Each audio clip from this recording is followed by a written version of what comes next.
어려운 뉴스는 쉽게, 복잡한 세상 소식은 간단하게 전해드리는 이슈펀치 시간입니다. 네, 오늘은 윤석희 기자와 은예솔 아나운서가 전해드립니다. 이슈펀치 시간입니다. 김종필 전 총리의 부인 고 박영옥 씨가 발인을 마치고 영면에 들어갔습니다. 김 전 총리의 맞춤형 훈수 정치가 장례 기간 내내 주목을 받았습니다. 내달 한미연합 군사훈련을 앞두고 북한의 핵 위협 수위가 높아지고 있습니다. 핵무기 소형화를 위한 고폭 실험도 계속하고 있는 것으로 알려졌습니다. 5번씩이나 헌법재판소에 간 간통죄, 이 폐지 여부를 놓고 사회적 찬반이 여전히 뜨거운데요.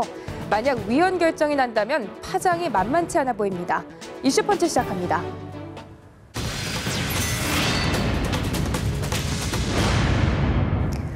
지난 21일 별세한 김종필 전 총리의 부인 고 박영옥 씨가 영면에 들어갔습니다. 장례 내내 고령의 불편한 몸에도 휠체어를 타고 빈소를 지킨 김 전 총리는 담담한 침묵으로 고인의 마지막 길을 배웅했는데요. 세간의 이목은 김 전 총리의 이른바 원포인트 훈수 정치에 더 쏠렸습니다. 이완구 신임 국무총리와 여야 대표는 물론 일본의 원로 정치인들에게도 손철살인의 일침을 놨습니다. 정치 구단의 내공은 이들에게 던지는 한마디 한마디에서 묻어났습니다. 김기춘 대통령 비서실장에게는 보좌의 기술을 전수했습니다. 가끔 자세가 뺏고 외롭지 않게는 됐어요. 외로운 자리였고요. 책임 총리로 할 말을 하겠다는 이완구 총리에게는 직언의 방법을 넌지시 알려줍니다. 그런 얘기를 했다가 국민한테 자꾸 얘기하고 당초 그만이야. 그러니까 이제 입을 다물고 할 말이 있으면 조용히 가서 건의드려라.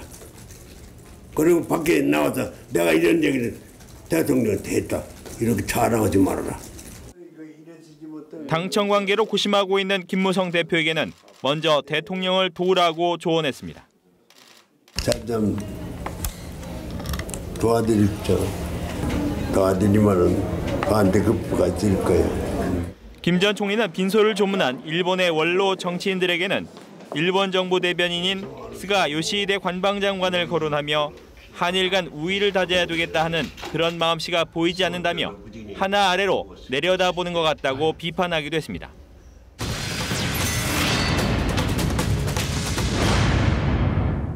끊임없이 이어졌던 정치인들의 조문 행렬도 주목을 받았습니다. 김 전 총리가 오랜 정치 역정에서 여야를 넘나들며 외연을 넓혀왔기 때문이란 분석인데요.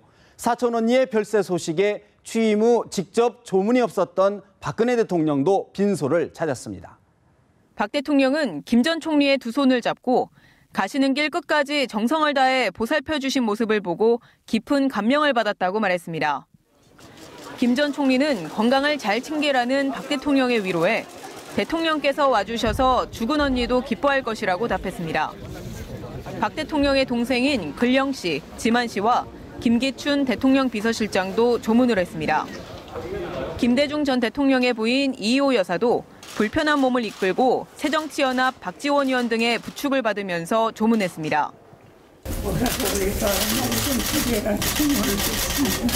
박 여사님이 지독이 좋았는데 저하고 몇 번 만나 뵙고 선거 때는 같이 다니기도 했고.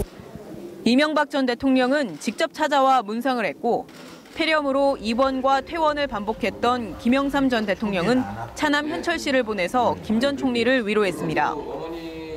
전두환, 노태우 두 전직 대통령은 조화로 조의를 표했습니다. 새누리당 김무성, 새정치연합 문재인 대표 등 여야 정치인들의 발걸음도 줄을 이었습니다. 이렇게 고인에 대한 또 애틋한 마음 그런 거 이렇게 마련해 주시고.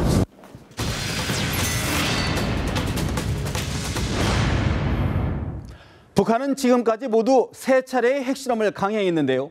1차 때 1킬로톤에서 2차 때 3, 4킬로톤, 3차 때는 6, 7킬로톤으로 핵실험을 거듭할 때마다 규모와 위력이 강해졌습니다.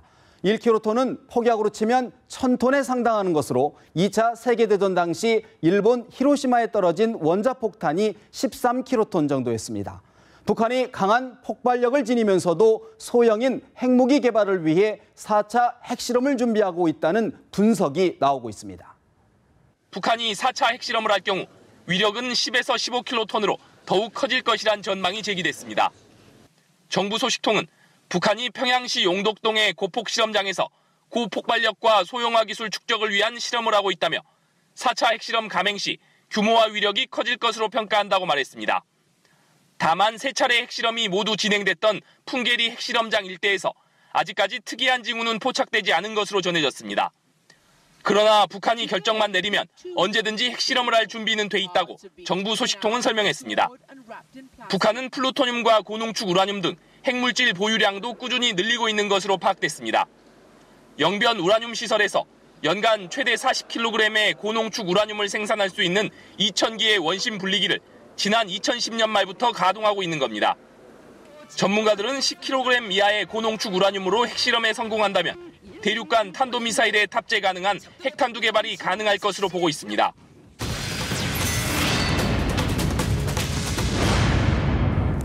북한의 핵과 미사일 발사 능력은 우리 한반도의 실질적인 위협이 아닐 수 없는데요.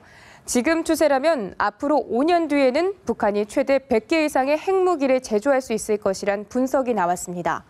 대륙간 탄도미사일 개발도 진전되고 있어서 미국 본토 등을 겨냥해 필요한 곳 어디에든 전술핵을 배치할 수 있을 것이란 경고음도 들립니다. 북한 전문 웹사이트 38로스 운영자인 조엘 위트 미국 존스홉킨스대 초빙연구원은 현재 북한의 핵무기 보유 규모를 10개에서 16개로 전제한 뒤 저성장, 중간성장, 그리고 고성장으로 핵개발 시나리오를 나눠 각각의 경우 핵무기 보유 규모를 추정했습니다. 저성장 핵개발 시 5년 뒤인 2020년까지 지금의 2배에 이르는 20개의 핵무기를, 그리고 중간 성장의 경우 50개의 핵무기를 확보할 것으로 내다봤습니다. 그리고 최악의 시나리오로 고성장 핵개발 시 핵무기가 최대 100개에 달할 것이라고 밝혔습니다. And so what we see here is an increase to 100 nuclear weapons, which is essentially over 500% increase by 2020. 미국 본토를 위협할 수 있는 북한의 대륙간 탄도미사일 ICBM에 대한 전망도 이어졌습니다. 미사일 현대화가 최고 수준에 이를 경우 미 서부 해안과 알래스카를 사정권으로 둔 이동식 ICBM KN-08이 20개에서 30개 배치될 수 있다는 겁니다. 동북아 지역을 사정권으로 한 무수단 중거리 탄도미사일도 비슷한 규모로 배치될 것으로 예상했습니다. Why does anyone think that a North Korea with 50 to 100 nuclear weapons is going to be interested in reunification with South Korea on any terms but its own? 살아남느냐, 폐지되느냐. 말 그대로 뜨거운 감자가 된 간통죄. 헌법재판소의 결정이 주목되는데요. 만약 위헌 결정이 나면 간통죄로 처벌받은 사람들이 무더기로 재심을 청구할 것으로 보입니다. 그렇더라도 형사상 처벌만 하지 않을 뿐 민사상 책임은 여전하기 때문에 위자료 소송 등 민사와 가사 소송은 오히려 늘어날 것이란 분석도 있습니다. 1953년 법이 만들어진 뒤 간통죄로 대법원에서 유죄 판결을 받은 사람은 주잡아 10만여 명에 이릅니다. 만일 간통죄가 폐지된다면 이 가운데 헌법재판소가 마지막 위헌 판결을 내렸던 2008년 10월 이후 유죄가 확정된 5천여 명이 재심을 청구해 무죄 판결을 받고 전과도 없앨 수 있습니다. 사회적 비용은 물론 변화와 파장 또한 만만치 않습니다. 수사를 받고 있던 사람은 모두 무혐의 처리되고 경찰이 불륜 현장을 덮쳐 증거를 확보했던 수사 관행도 옛말이 될 것으로 보입니다. 형사상 처벌만 하지 않을 뿐 민사상 책임은 여전하기 때문에 위자료 소송 등 민사와 가사 소송은 오히려 늘어날 수 있습니다.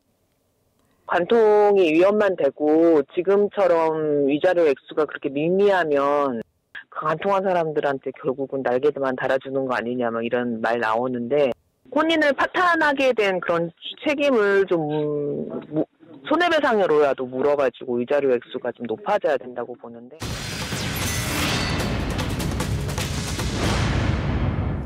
서울 도심의 한 도로에서 찍은 CCTV 화면입니다. 검은 연기가 치솟고 출근길 운전자들이 극심한 정체를 겪고 있습니다. 하지만 멀찌감치 떨어진 데다 제한된 각도로 찍힌 이 화면으론 현장 상황을 제대로 파악하기 힘듭니다. 주머니 속 스마트폰을 이용한다면 어떨까요? 스마트폰으로 영상을 찍어 고화질로 실시간 중계하는 LTE 기반 관제 시스템이 나왔습니다. 재난 상황 외에 산업 현장에서도 활용이 가능합니다. 방케이블 단선 확인해 주세요. 방케이블 단선 확인됩니다. 기존의 영상 통화는 휴대전화끼리만 통신이 가능했다면 이 시스템은 TV나 PC로도 직접 영상을 보낼 수 있습니다. 또 많은 인원이 동시에 시청할 수 있고 여러 상황을 한꺼번에 중계하는 것도 가능합니다. 드론 등을 통해서 사람이 접근하기 쉽지 않은 그런 지역에 영상을 전달하고 그런 지역에 대한 사고 현장의 관제, 복구 이런 걸 사용하는데 적합한 솔루션으로 판단이 됩니다. 저희가 준비한 이슈펀치 속 시원하셨습니까? 지금까지 이슈펀치였습니다.